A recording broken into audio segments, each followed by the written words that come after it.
ఈరోజు నేను లుకోరియా గురించి చెప్పాలి అనుకుంటున్నాను. లుకోరియా అంటే ఏంటి అసలు? లుకోరియా అనేది మనకి బేసికల్‌గా ఇవాళ రేపు ప్రతి ఉమెన్స్‌లో యూజువల్లీ మనం కామన్ ప్రాబ్లమ్‌గా ఫేస్ చేస్తున్నామండి. లుకోరియా అనేది వైట్ డిశ్చార్జ్ అనేసని అంటారండి లుకోరియా అంటే.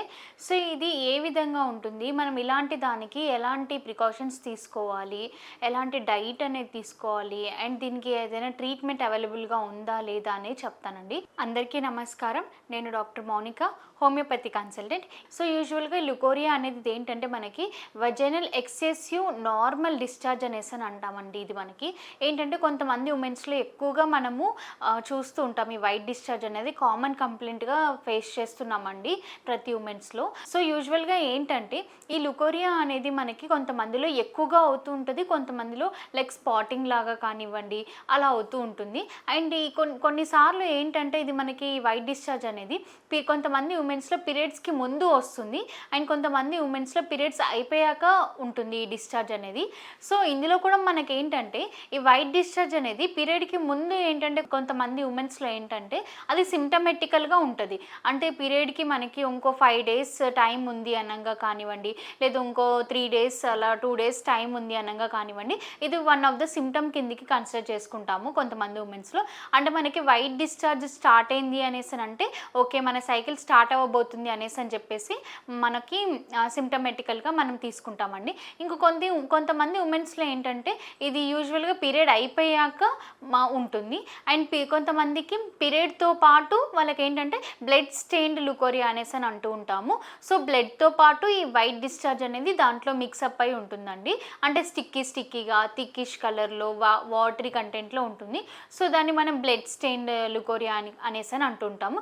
సో ఇది యూజువల్గా కొంతమంది పీరియడ్స్ ముందు వస్తుంది సిమ్టమెటికల్గా, నెక్స్ట్ మనకి పీరియడ్ అవుతున్నప్పుడు ఉంటుంది, నెక్స్ట్ మనకి పీరియడ్ అయిపోయాక కూడా ఈ లుకోరియా అనేది మనకి ఫేస్ చేస్తూ ఉంటాం మనము. సో ఇలా ఉంటుంది లుకోరియా అనేది. అండ్ యూజువల్గా ఇది ఏంటంటే మనకి ఎలా ఉంటుంది అసలు, అది బేసికల్గా వైట్ డిశ్చార్జ్ అనేది ఏ విధంగా ఉంటుంది అంటే కనుక ఇది మనకి వాటరీ లాగా ఉంటుందండి.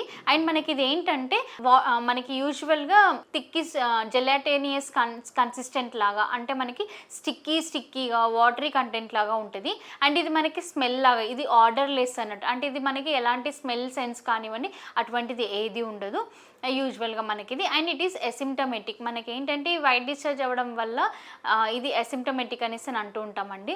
సో ఈ వైట్ డిశ్చార్జ్ అవ్వడం వల్ల చాలామంది ఉమెన్స్లో ఏంటంటే మేము వీక్ అయిపోతున్నాము, ఎక్కువగా అవుతుంది వైట్ డిశ్చార్జ్ అనేసి అని అంటూ ఉంటారు. సో ఇలాంటి కొంచెం అంటే ఈ ఎక్కువగా డిశ్చార్జ్ అవ్వడం వల్ల ఏంటంటే ఉమెన్స్ ఎక్కువగా మాకు బ్యాక్ పెయిన్స్ రావడం కానివ్వండి, కాళ్ళు లాగుతున్నాయి అని చెప్పేసి, నడుము నొప్పి వస్తుందని చెప్పేసి ఇలా కంప్లైంట్ చేస్తూ ఉంటారు.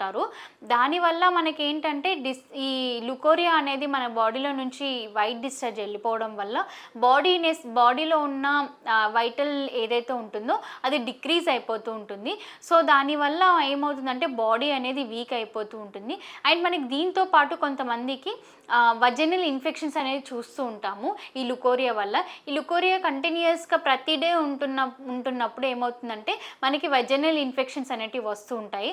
అంటే యూజువల్గా ఏంటంటే యూరినరీ ట్రాక్లో యూరిన్ ఇన్ఫెక్షన్స్ రావడం కానివ్వండి, మనకి వజైనల్ ఇచ్చింగ్ ఉండడం కానివ్వండి, అటువంటి అనేటివి మనకి యూజువల్గా సిమ్టమ్స్ అనేటివి చూస్తూ ఉంటాం, వజైనల్ సిమ్టమ్స్ అనేటివి. అంటే వీటి వల్ల మనకి ఏంటంటే వైట్ డిశ్చార్జ్ ఉండడం వల్ల ఇన్ఫెక్షన్స్ అనేటివి వస్తుంటాయి, యూరినరీ ట్రాక్ట్ ఇన్ఫెక్షన్స్ అనేటివి కూడా ఫామ్ అవుతుంటాయని చెప్తున్నానండి. సో ఇలాంటి ప్రాబ్లంతో ఎవరైనా సఫర్ అవుతూ ఉంటే కనుక మీకు హోమియోపతిలో మంచి మెడిసిన్స్ అనేటివి అవైలబుల్గా ఉన్నాయండి వితౌట్ ఎనీ సైడ్ ఎఫెక్ట్స్. మీకు ఏంటంటే ఈ వైట్ డిశ్చార్జ్ అంటే తగ్గడానికి ఈ ప్రాబ్లంకి సొల్యూషన్ అంటే మాత్రం హోమియో మెడిసిన్స్ యూజ్ చేసుకోవచ్చు. మీరు ఎవరైనా ఈ ప్రాబ్లంతో సఫర్ అవుతూ ఉంటే కనుక మీరు మా మెడినైన్ హాస్పిటల్కి సంప్రదించండి. మీకు డాక్టర్స్ ఇక్కడ మెడిసిన్స్తో పాటు డైట్, ఎక్సర్సైజ్, ఇమ్యూనిటీ గురించి కూడా ఎక్స్ప్లెయిన్ చేస్తారండి. Thank you so much.